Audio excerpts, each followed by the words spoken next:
What's good? It's your boy, Rich Long. And I just came here, you already know, to keep it real.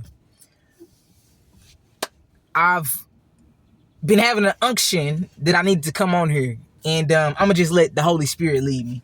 When I was walking out of work just now, I just felt overcome with the mercy of God. Because God has He's done so much for me. I couldn't even sit and say it all. He's been he's given so much grace to me in my life when I look back on it. As I was leaving, one of my nurses, she started talking to me, and I gave her the rundown on what I had just done. And I just could feel just God's presence in the way that I was greeted, the way that I was treated. This is like a PRN that I work. I hadn't been here in a while, but I could see that they missed me. Everybody who saw me, hey Don, you know what I mean? That's what they call me. They call me Don at work.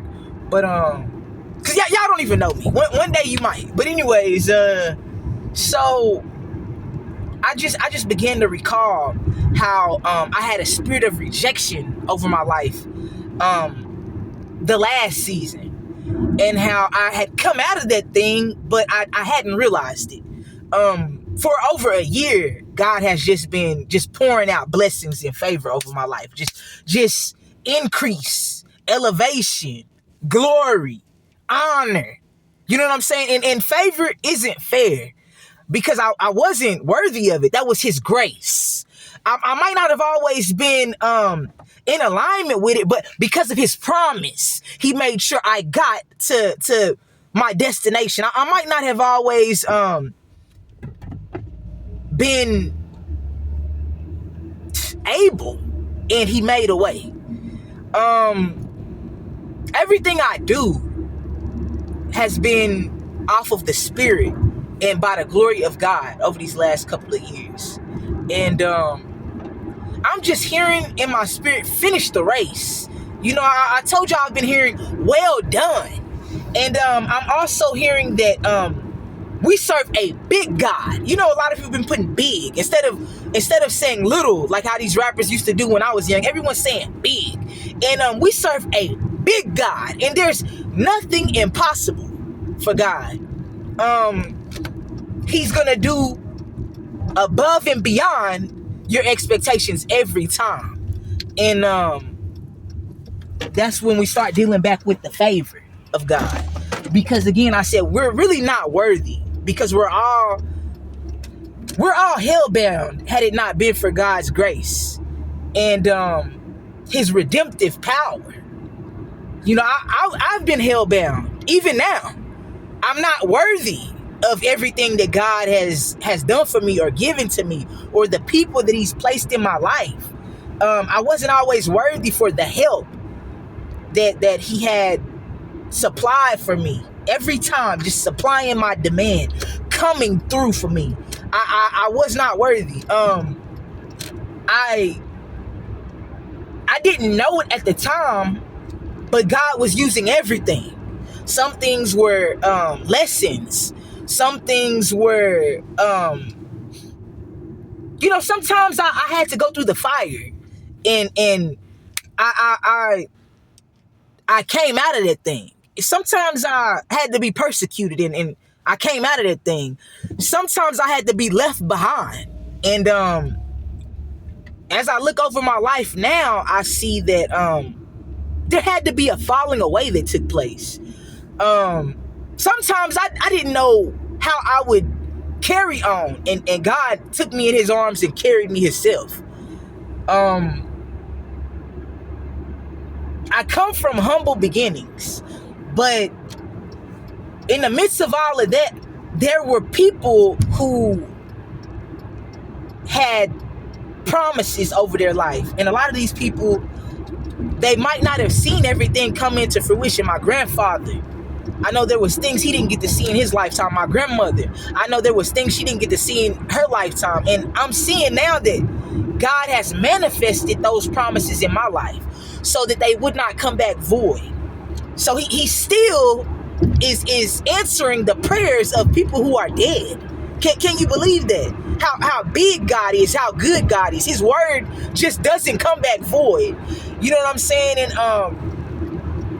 I just want to give honor and praise to God. I really can't even ask him for anything else because he's done enough. I can't even think of anything else to ask. You know, we all want to be rich. You know what I'm saying? Because I know that there's a promise and that there's a destination that he's getting me in alignment with. I'm just letting God do his thing. Do your stuff. You know what I'm saying? Do what it is that you want to do with me. For real. And it's good. It's for my good. And I love it. I love where I'm at in life. I love where he's putting my head in. I love where he's placing my thoughts. I like where my footsteps are leading me. I love the rooms that I'm entering. I'm in good company. Do you hear me? And it's real. I'm not gonna tarry too long because I'm driving and I'm in traffic. And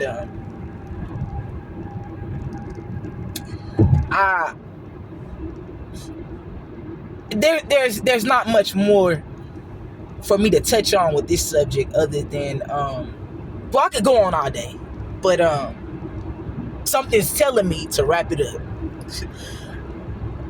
That might be a message for somebody. Wrap it up. But yeah, I want to thank God for being such a good God, such a big God, and for the unsurmountable blessings that he's bestowed on me and for all of us, because if you made it here today, another day, you're blessed. No matter what your circumstance is, because it can change overnight. You got to remember, Joseph, he was thrown in a pit. And from that pit, he entered the palace. You got to remember, David, he was counted out. And from the beginning, they didn't discern what was on him, but he became king. And he also slew Goliath. You know what I mean? I'm hearing that the giants you see today, you shall see no more.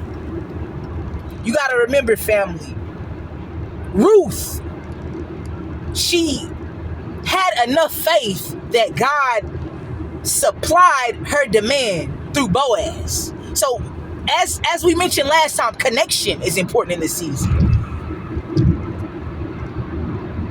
And let's not forget what Haman had planned for us. And for such a time as this, Esther was placed in position so that our whole nation could be saved. Not only that, God had me studying Tamar a couple days ago, and when I saw her story, that resonated with me. A lot of us, we don't feel worthy of the grace that God has bestowed on us. A lot of us, we know we're not worthy, and it's hard to walk in that thing when you know that there might have been someone better for the job. There might have been someone more qualified. There might have been somebody more deserving. But favor ain't fair. Do you hear me? And it's because of this that we have to be humble, because we know that God is putting us in position. And sometimes you don't feel ready, but you are. Sometimes you don't look ready, but you are, because he's judging us by our heart. He's not judging us by what a man says. He's not judging us by how much money we have. He's not judging us by our clothes.